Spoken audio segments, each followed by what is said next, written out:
All right, taking a look at a lesson here about how to use congruent triangles. In particular, probably just going to end up doing a couple proofs here. So I'm going to look at the steps of what it is that needs to be done in order to get these things accomplished and to use congruent triangles. That means we've got to take information, create congruent triangles or verify congruent triangles, and then use that information in order to do something else. So it's a little bit more than just proving triangles congruent. It's proving triangles congruent and then going beyond it a little bit.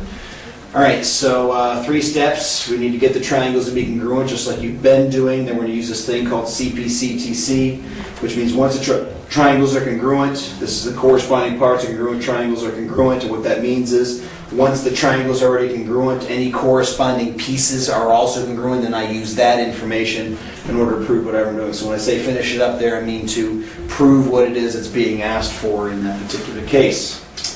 All right, so taking a look at this first example, I've set this one up so that I have this is congruent to that, this is congruent to that, and I'm trying to prove that this angle and this angle turn out to be the same. As you should always do when you're getting ready to do a proof, you should think it through real quick. Do I agree with what it is? And then from there, create what it is that you're wanting to do or what it is that you're after. All right, so let's give some letters here. Let's go A, B, C, D, E, mix them up a little bit and make sure we know how to do that stuff correctly.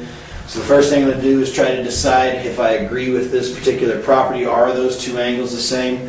Well, given this information in the triangle, I also know that this angle matches that angle, and I'm drawing that in white because it's not stuff I'm given, so it's stuff I have to go in the proof, have to verify in the proof. That makes the triangles congruent by side angle side. And if the triangles are congruent, and this one matches there and this one matches that, it makes triangle ABE congruent to triangle DBC, which means angle C and angle E have to try to be the same by CPCTC. So going back to black, I'm going to do a 2-column proof here. So statements and reasons. All right, step 1. I was given that segment AB is congruent to segment DB, and that segment BC is congruent to segment BE, and that's given information. That's what I was told. The next thing I figured out there is about the vertical angles, so I want to say that angle ABE is congruent to angle DBC, and that's because vertical angles are always congruent. All right, the next step was that gives me the necessary information, 2 sides and the angle in between, so I can now say triangle ABE is congruent to triangle DBC, and that's by side angle side.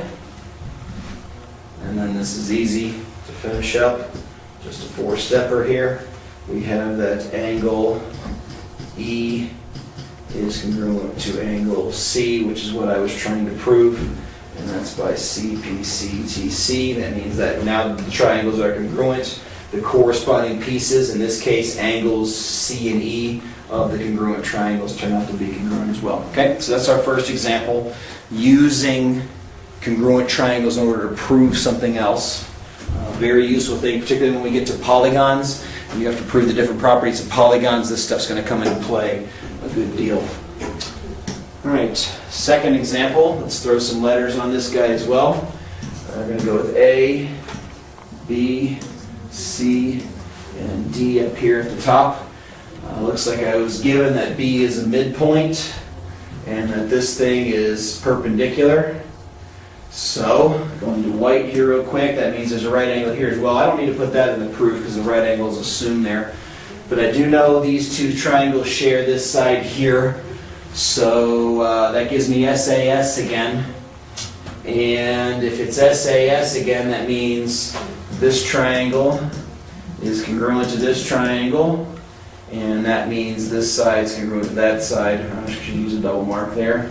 This side is congruent to that side by CPCTC, which proves a large triangle is isosceles. So just follow those steps and I'm all set. All right. I'm going to go flow chart this time just so you can see something done a little bit different. So here in my first box, I'm going to have, I was given that segment AB is congruent to segment BC, and angle DBC, or sorry, the measure of angle DBC is equal to 90 degrees. Right? This information is given. All right, so I need to establish a couple more things. Let's establish the right angle here first. So let's say the measure of angle DBA also equals 90. And in here I'm going to put, because of a linear pair, equals 180. And that lets me know that if I have a linear pair which adds up to 180, and I have 90 already, that gives me 90 there. That's a linear pair with that angle there from that picture. All right, the next thing I need, and this is pretty simple, is that segment BD is congruent to segment BD. And we say that because we need to establish, in order to use side angle side, I've got to establish. I have one set of sides established. I now have a set of angles established. And then I need to get those angles congruent. I almost forgot that step. I'm glad I explained this. BD is congruent to BD needs to be established so that I have that other set of sides. That's simple. That is the reflexive property of congruence. It basically just means it's a reflection. It's the same thing as itself. All right, I haven't established the angles yet. I've established they're both 90, so I need to say that angle DBC is congruent to angle DBA. The reason there is because, let's say, both equal 90 degrees. All right, our right angles are congruent, or whatever word you want to use there. All right, that brings me to the next thing. Triangle ABD is congruent to triangle CBD, and that is by side angle side again. So that gets the triangles congruent, and that takes me to, oops, nice box there. Segment AD is congruent to segment CD by CPCTC, and that takes me to what I'm trying to prove. Triangle ADC is isosceles, and that is the definition of an isosceles triangle. All right, not so easy. Had a lot of technical steps in this one. 7-step proof there had some technicalities in there I needed to deal with. Yes, you do need to state that this other one's 90 degrees. You can't just assume it. This is sometimes why I make paragraph proofs are a little bit easier, because you can kind of say all those things at the same time. Yes, this needs to be there. You would even need to say that in paragraph rule. Because BD is congruent to itself, and that's just good enough to say and what's going on there, then I did need to establish the angles are congruent. And just saying AD and CD is not good enough, because I'm actually trying to prove they're isosceles. So once I have them congruent, then I can use that to make the statement that they're isosceles. All right, so that's using congruent triangles. The process here, you'll see, I established the congruence of the triangles through here.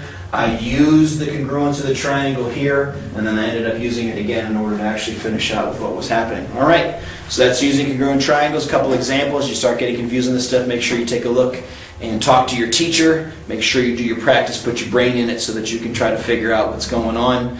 And this takes a little bit of practice. If you've gotten proving triangles congruent down, then proving this stuff isn't much harder, but you will need to work on it. So until next time,